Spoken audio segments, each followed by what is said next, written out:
अस्सलाम वालेकुम, हलीमा किचन में खुशामदीद। आज मैं आप लोगों के साथ दही भल्लों की रेसिपी शेयर करूंगी और उसके लिए मैंने 1 किलो के करीब दही ली है और 1 पाव भल्लियाँ ली हैं और उनको मैंने पहले ही पानी में भिगो दिया था। अब हमारी जो भल्लियाँ हैं ये बन चुकी हैं और उसके अलावा मैंने जो दही भल्लों के अंदर ऐड करना है उसमें बंद गोभी ली है, छोटा फूल बंद गोभी का काटा है और 1 मैंने टमाटर लिया है और 1 ही मैंने प्याज को बारीक बारीक काट लिया है और 1 मैंने आलू को छोटे छोटे स्लाइस में काट लिया है। और उसके अलावा जो मसाले हम दही भल्लों के अंदर डालेंगे उसमें सब्ज़ चटनी मैंने अलहदा से बनाई है। इसके अंदर मैंने अदरक और लहसुन और 1 सब्ज़ मिर्च और धनिया ऐड करके धनिया पुदीना इसको अच्छे से कूट लिया है और ये हम दही भल्लों में ऐड करेंगे। और 1 चम्मच नमक का लिया है और 1 ही चम्मच मैंने चाट मसाले का लिया है।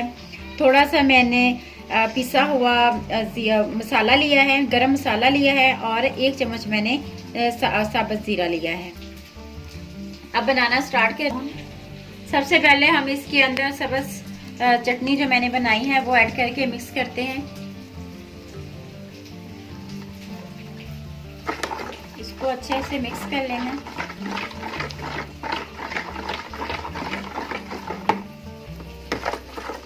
मिक्स हो चुकी है। उसके बाद बाकी जो मसाले नमक, चाट मसाला, गरम और मसाला और जीरा डाल के हम इसको मिक्स कर लेते हैं।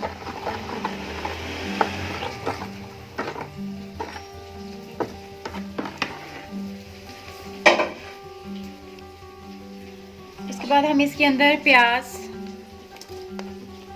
टमाटर और बंद गोभी का जो मैंने फूल काटा है वो और आलू ऐड कर देते हैं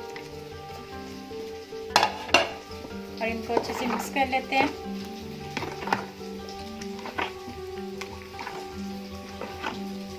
और सबसे एंड पे हम इसके अंदर भल्लियाँ ऐड करेंगे। इसमें पानी अंदर नहीं डाल सकती ऐसे।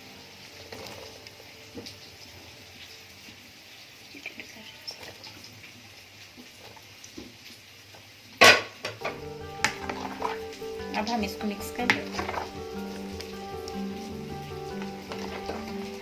अगर अपने टेस्ट के मुताबिक आप चाट मसाला ऐड करना चाहें तो वो कर सकते हैं।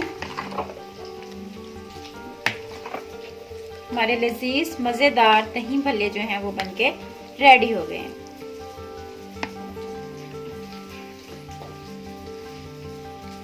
प्लीज़ मेरे चैनल को लाइक करें, शेयर करें एंड सब्सक्राइब करें। Thank you.